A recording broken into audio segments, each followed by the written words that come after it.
All right, there we go. Hi, everyone. My name is Jason from Camps with Friends. And in today's video interview, we have Lisa from Camp Telaphiba, a overnight dance summer camp up in Colorado. Welcome, Lisa. Thanks for having me. I'm happy to Great, be here. great, great. Why don't you tell us a little bit about Camp Telaphiba and go? Well, I am traditionally known as a dance studio owner. I've owned dance studios for the last 22 years.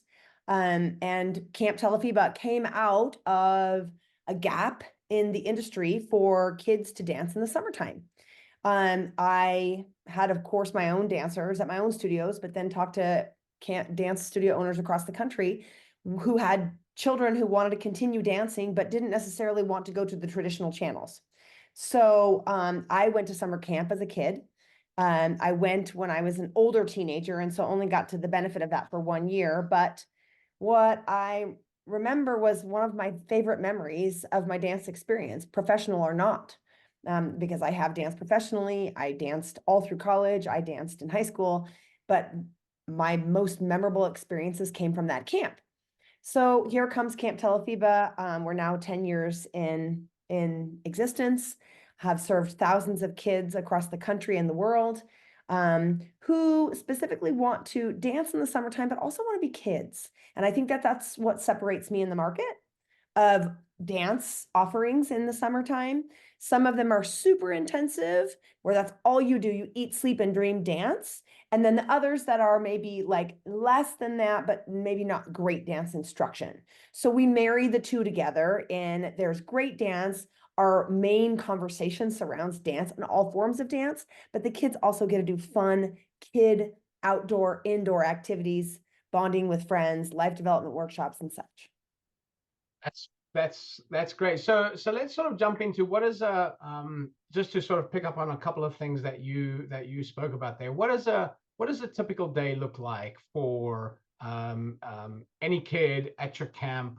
I know you mentioned there's a dance focus, but they also get to do normal summer camp type things, correct? So, what Exactly is right. a typical day? Actually, let's touch on what sort of layout do you guys have? Do you like what do your sessions look like? And then what does the day look like for a typical day at camp? Great. So our sessions are single week and dual week sessions. Basically, we have our extended session is 2 times a single session. Our retreat session takes single session activities, which I'll describe in a few minutes, Hmm. and spreads that out over a 2 week period. The retreat session appeals to the dancer who wants to just kind of take it slow go and have a very relaxed experience inside of dance and other activities. Whereas the extended camper in the 2 week session wants double the fun of every single thing, which dance classes, activities, bonding with friends, life development workshops. It's 2x the single session. A typical day inside of Camp Telaphiba's insides. Everybody dances. Typically, there are anywhere between 3 and 6 dance offerings in a day. Those are technical dance classes as well as combination dance classes in all different genres: ballet, jazz, contemporary, hip hop, improvisation, musical theater, tap, all of the kinds of dance. So that, we've got ballerinas who've maybe never taken jazz or hip hop before, but they'll take all of the classes. Same thing goes for the maybe super pre-professional kind of dancer and the very beginner dancer. So we separate kids into spaces and rooms where they're going to be challenged and excited, but also with kids their own age to create some really nice, strong social bonds. Outside of that, the kids will also get to do a couple of unique and fun things in terms of performance. So kids can bring stuff from home if they want to and show that off at night. Or we also have what are called crews, where dancers are formed into little groupings. They pull out of a hat a style of dance, a genre, a genre of dance, I should say, a prop and a song. And throughout the week, they create their own piece for the very end of camp when we do our big showcase, and they get to show that off. So that's really fun.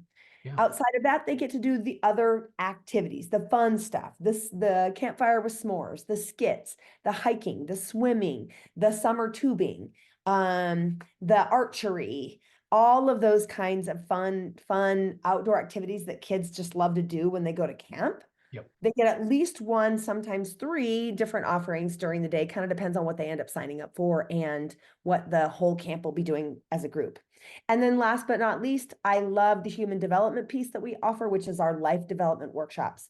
Those are conversations and activities split by age groups because we do think age appropriate conversations are important, led by our incredible trained expert instructors and staff, surrounding things like time management, surrounding things like how do you appreciate the people who support your love of dance throughout the year, conversations surrounding how are you a good part of your community, who's somebody special you've met here that you'd like to continue a conversation with after you leave camp to really feel like you've got some nice support all around the country. So we think that that's a little bit unique in our camp because not only do we focus on dance and kids being kids, but also trying to send kids home better community members. Yeah, that is pretty great.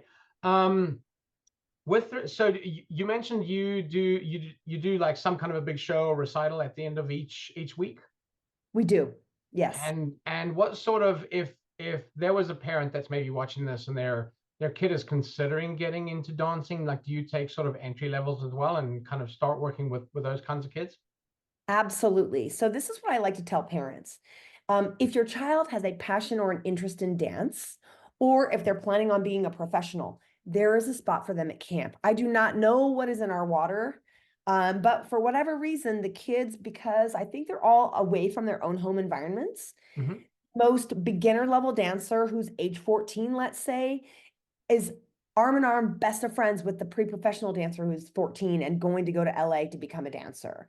And I don't really know why or how that happens, but it's one thing that is kind of unique about our dance camp. There are no mirrors inside of the dance rooms. Okay. So that kind of like levels the playing field of dance in that our instructors might challenge a pre-professional dancer to be, doing 4 or 5 pirouette turns, whereas the beginner dancer might be doing 1. They're really trained in making sure that they're taking care of the kids and meeting them where they are. That being said, at the end of the week, our performance all week long, we suggest, hey, this is meant to just be a display of what you've done during the week. It's not meant to be perfect. It's not meant to be polished.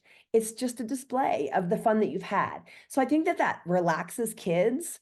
And it's voluntary, so they don't have to participate. But I will tell you that 99.9% of the kids do participate because they just get to go out there and have some fun with what they've learned. Yeah. that is, it's an interesting concept, and it's actually pretty cool because it takes a lot of the pressure off of the younger kids, right? Especially because the majority of these kids have just come off of a big performance if they're enrolled in a dance studio right at the end of their season. So I think the fact that they get to perform and just relax and just get to showcase the fun of the week is, like you said, it relieves a lot of pressure. Yeah. Tell us a little bit about anyone who's maybe watching this video, whether it be on YouTube or Facebook or whatever the case is, so let's start with where you are in the country, where people tend to come from, and then a little bit about your facility. Sure. So we actually rent our space at the YMCA at Snow Mountain Ranch, which is in Granby, Colorado. That's about an hour and a half from Denver International Airport. So the majority of our kids actually come from out of state. We've got all different states and countries actually represented in coming to our 100-person camp. So I will also tell you that. We do have a limit at each of our camps of 100 children. That's a very, very intentional number from me as a founder.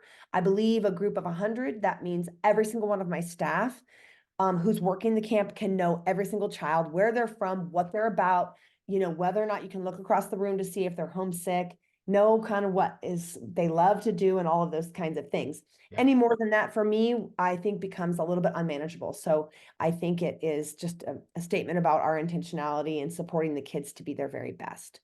55 to 60% of our population come, like I said, from outside of Colorado. And a lot of kids come on their own. Now, that's not to say the next summer that they come back because our retention rate is so high that they then don't know kids from other parts of the country. And one of my favorite things about camp is that these kids then start to connect through social channels, through snail mail, through email. Throughout the season, they kind of keep in touch with one another in all different ways, and then come back, and there's nothing cooler than seeing these kids run into each other's arms because they haven't seen each other. I mean, we've seen kids grow up from being kids to counselors and training all the way to counselors now on staff. Great. What is your age group? What are the ages for the kids at camp? Yeah, our ages are 10 to 18. And on the front side of that, that means the child has to turn 10 by the December of the camp year. So for a July camp, if you turn 10 by the time it's December 31st of 2024, you're in. And then 9 turning 10. Yeah. And then the last summer that kids can actually come is the summer of their senior year. Right. Great. What exciting plans, where do you see Camp Telaphiba going over the next few years?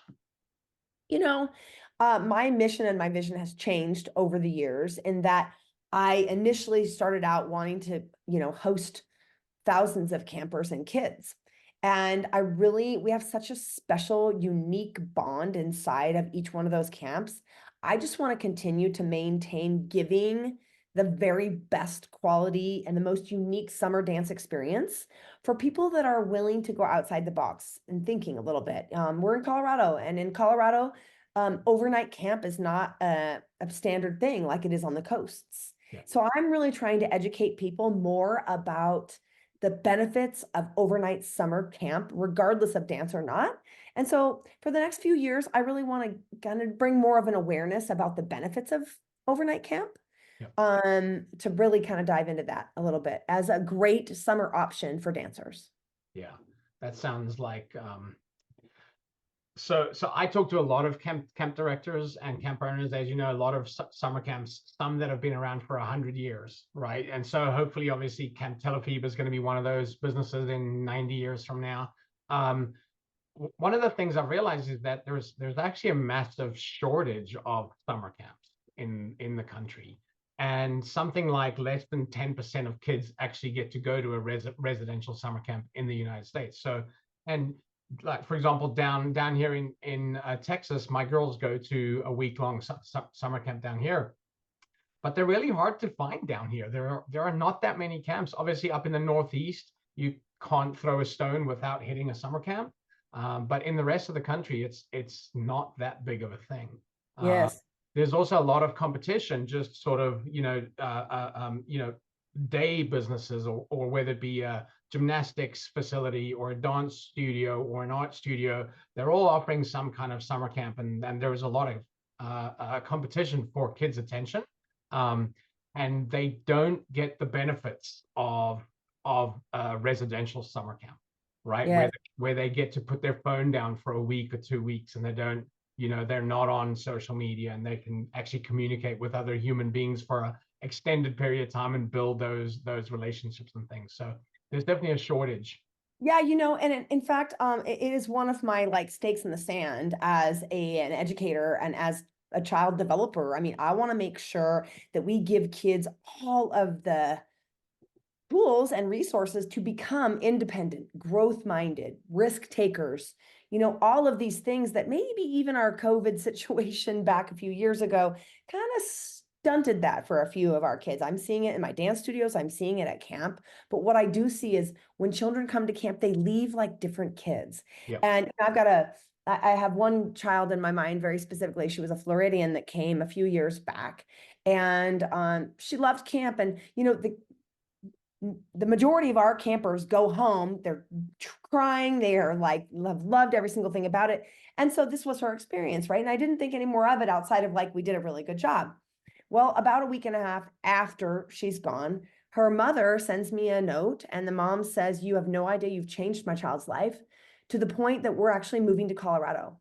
Our entire family is moving to Colorado because of the experience that she had, the development that she felt, the just one with nature that she felt." Yep. And, basically had an entire family move because of an experience over a 1-2 week period for a child. And I just think what a statement that is. I mean, I have a huge sense of responsibility of providing the very best, especially because there are a lot of negative stigmas surrounding residential camp. Yeah. I don't know really why, but I want to make it a mission to break that down and show people how important it is to let your kids go experience something like that. Yeah, that's a big part of our mission here at Camps with Friends, is to get more kids out to residential summer camps, and then obviously when it's not summer, get them into all the other activities too. Get them off their phones, get them learning how to play music, and to do whatever, whether it be sports or community. But that's a big part of our mission here. It's a big part of what we're trying to do for you. Get your name out there. Get more first generation families into summer camping as well, because I know that that's a big problem. Something that we're working every day to help and do. But Lisa, it's been awesome talking to you. What do you want to leave parents with as a sort of a last hurrah? For me, if you're a parent of a dancer or somebody interested in dance, consider kids need camp more than ever. And if you're, oftentimes right now people are thinking about graduations, they're thinking about getting their kids through this last semester of school. But what's really important is keeping them nurtured and growing in all of the different ways, as people, as community members, as sports figures, as dancers, whatever the case is. We want to continue those kids growing in the summer and not have parents losing their minds because the kids are sitting at home scrolling on the phone, bored, all of the things. Take care of this now so that you can feel like you're helping your children to grow and helping you with the summer plans. Yeah, great. Well, awesome. Where can parents find you? What is your website address and other details? Absolutely. So you can find us at www.camptelaphiba.com. That's it's spelled regular camp. Then it's TELAPHIBA, and it is Telaphiba. Hard to say. It's an acronym. It's very special to me. You can also reach us on the camp line, 720-580-2267. We're here all the time. And you can also find us online email at yourfriends@camptelaphiba.com. Awesome. Well, Lisa, thank you so much. Hang around. I'm going to press stop recording here in just a second, and then we'll finish up. Thank you. Thank you.